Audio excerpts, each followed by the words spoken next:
जय Shri Ram. MGSU Bikaner BEd first semester exam 2025 और जो आपका द्वितीय सब्जेक्ट जो होता है यानी बीएड फर्स्ट सेमेस्टर के अंतर्गत जो दूसरा सब्जेक्ट आपका लगता है वो है कॉन्टेम्परेरी इंडिया इन एजुकेशन।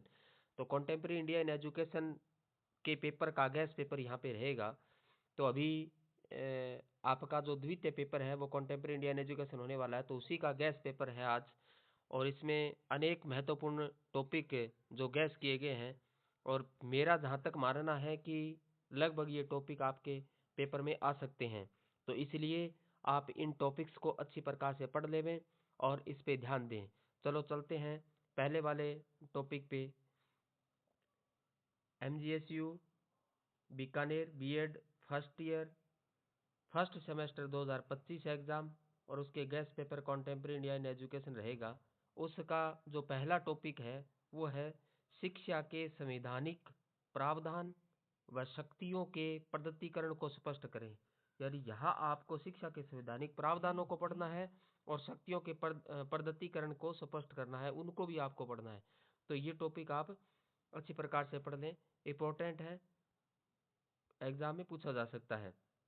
दूसरा टॉपिक आता है वो है शिक्षा और प्रजातंत्र का संबंध। यानी शिक्षा और प्रजातंत्र का संबंध देखना है आपको, वह समाजवादी व्यवस्था के विकास में शिक्षा की भूमिका क्या है ये आपको देखना है। यानी शिक्षा और प्रजातंत्र का संबंध और समाजवादी व्यवस्था के विकास में शिक्षा की भूमिका ये आपको देखना है। तो अच्छी प्रकार से आप देख लें, ये भी काफी महत्वपूर्ण है, पूछा जा सकता है। उसके बाद तीसरा जो टॉपिक आता है वो है धार्मिक विभिन्नता वह शिक्षा एक उप प्रणाली है, व्याख्या कीजिए। यानी धार्मिक विभिन्नता के बारे में आपको पढ़ना है। शिक्षा एक उप प्रणाली है, व्याख्या करनी है आपको। तो ये अभी टॉपिक आप अच्छी प्रकार से पढ़ लें, काफी महत्वपूर्ण है, पूछा जा सकता है। उसके बाद नेक्स्ट टॉपिक के अपने चलते हैं चौथे वाले टॉपिक पे। चौथा जो टॉपिक है वो रहेगा ब्रिटिश काल के दौरान शिक्षा का विकास। यानी ब्रिटिश काल के दौरान जो शिक्षा का विकास हुआ वो अपने को पढ़ना है। उसके अलावा नेक्स्ट है वो है शैक्षिक प्रशासन के लिए माध्यमिक शिक्षा आयोग 1952-53 की क्या विशेषताएं हैं। यानी शैक्षिक प्रशासन के लिए माध्यमिक शिक्षा आयोग 1952-53 की विशेषताएं अपने को यहाँ पे देखनी है। तो ये भी काफी महत्वपूर्ण है, इस टॉपिक को भी आप पढ़ें, ये भी काफी महत्वपूर्ण है, इस टॉपिक को पढ़ें आप।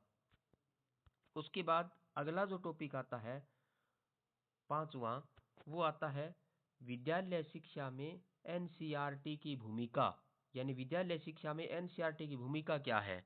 और उसके अलावा एनआईईपीए के कार्यों की व्याख्या करनी है।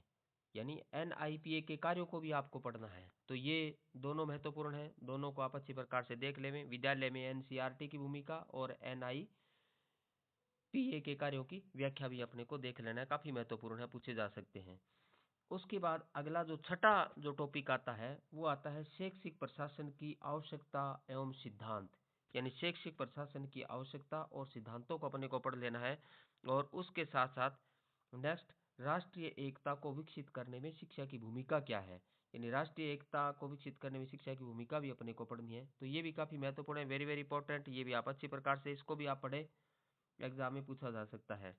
नेक्स्ट जो सातवां जो टॉपिक आता है उस पे अपने को ध्यान देना है सामाजिक गतिशीलता एवं शिक्षा व राष्ट्रीय पाठ्यक्रम संरचना शिक्षक शिक्षा 2009 की आवश्यकता एवं महत्व।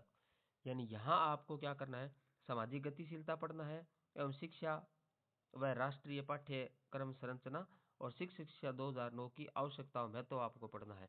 तो ये भी काफी महत्वपूर्ण है, वेरी वेरी इंपॉर्टेंट है, आप इसको देख लें, ये एग्जाम में पूछा जा सकता है, तो दोहराया जा सकता है। उसके बाद अगला जो टॉपिक आता है हमारा वो आता है आठवां टॉपिक एनसीटीई। यानी आपको क्या पढ़ना है, एनसीटीई, एनसीटीई और डीआईईटी। यानी एनसीटीई और क्या पढ़ना है अपने को, डीआईईटी,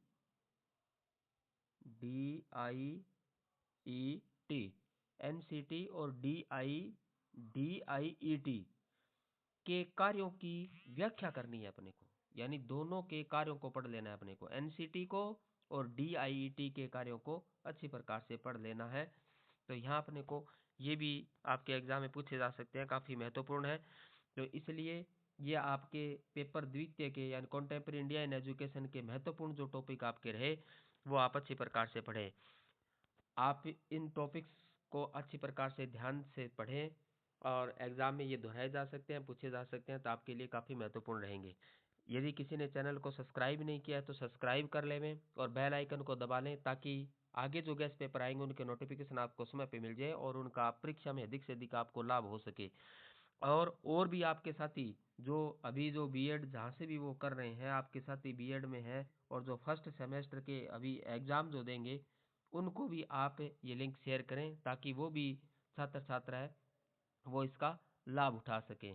तो इस प्रकार आप खुद भी सब्सक्राइब कर लें, बेल आइकन को दबा लें ताकि नई वीडियो की नोटिफिकेशन मिलते रहे और आपके साथियों को भी आप शेयर करें ताकि वो भी इसका लाभ उठा सकें। तो इस परोपकार के हवन में आप अपनी आहुति दे सकते हैं शेयर करके और लोगों को भेज कर। धन्यवाद।